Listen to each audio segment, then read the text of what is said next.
One evening last week on Fox News, Charles Krauthammer, one of my favorite conservative commentators, praised Eric Holder for his recent speech to the NAACP. This afternoon, I want to assure you of two things. I am concerned about this case. I can promise that the Department of Justice will consider all available information before determining what action to take. I'm not sure I've ever accused the Attorney General of deftness, but he sure did this well, I think. I almost always agree with Charles. In fact, I can't remember ever thinking that he was wrong about anything. Well, there is a first time for everything. Now, I kind of understand where he's coming from here. Charles is pointing out that in the tense aftermath of the Trayvon Martin murder trial, what with all the racial overtones and the riots, is that Eric Holder is trying to deflect attention away from the political pressure on the Justice Department to continue to go after George Zimmerman by diverting the focus and the attention to the bigger issue in the picture, and that being gun control. We need to accept that our criminal justice system has done its thing. We may not always agree with the verdict, and though it's certainly not perfect, the justice system in America is better than most. He's saying that we need to take the whole thing in context, learn from our mistakes, and make changes where change is needed. In that respect, the administration has done a pretty good job in communicating with the American people.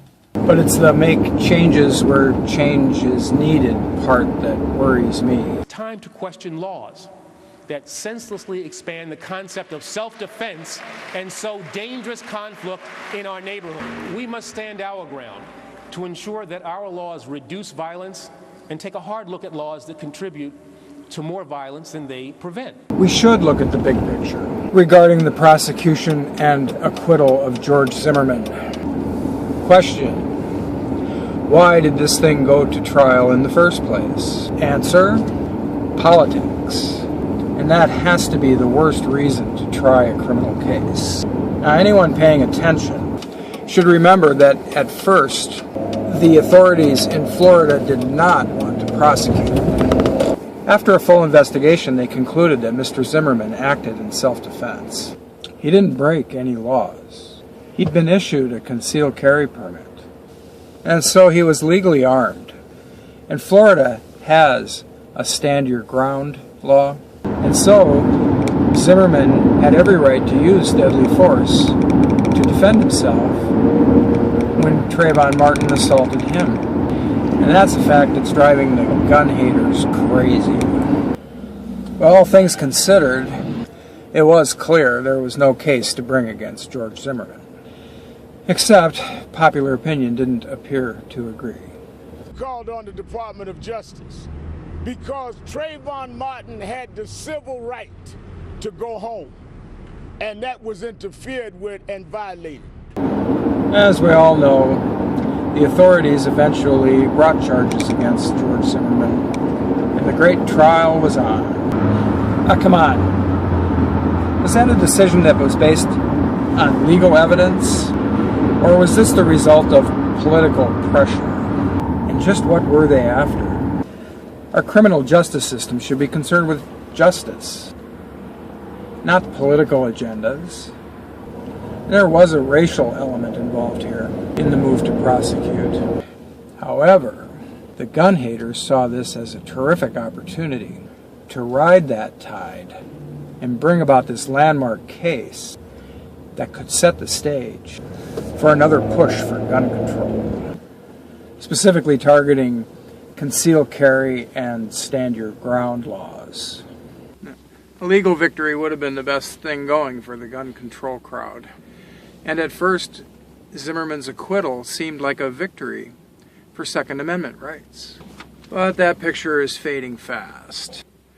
Cries from the left calling the Zimmerman verdict a travesty of justice, and murmurings from the powers that be would suggest that the war on guns is far from over.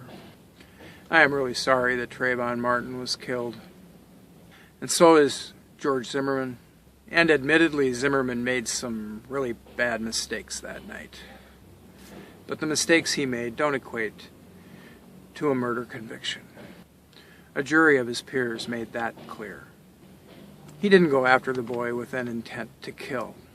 He didn't pull out his gun until he was in a position where he was in fear for his life. Trayvon shouldn't have jumped him and shouldn't have been sitting on top of the man, pounding his head into the pavement.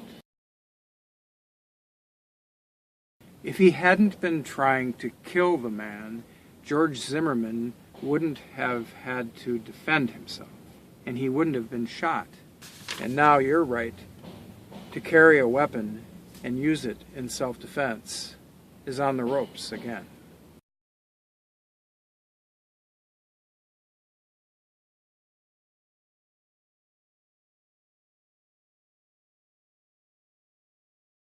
This has been a Sunfish production.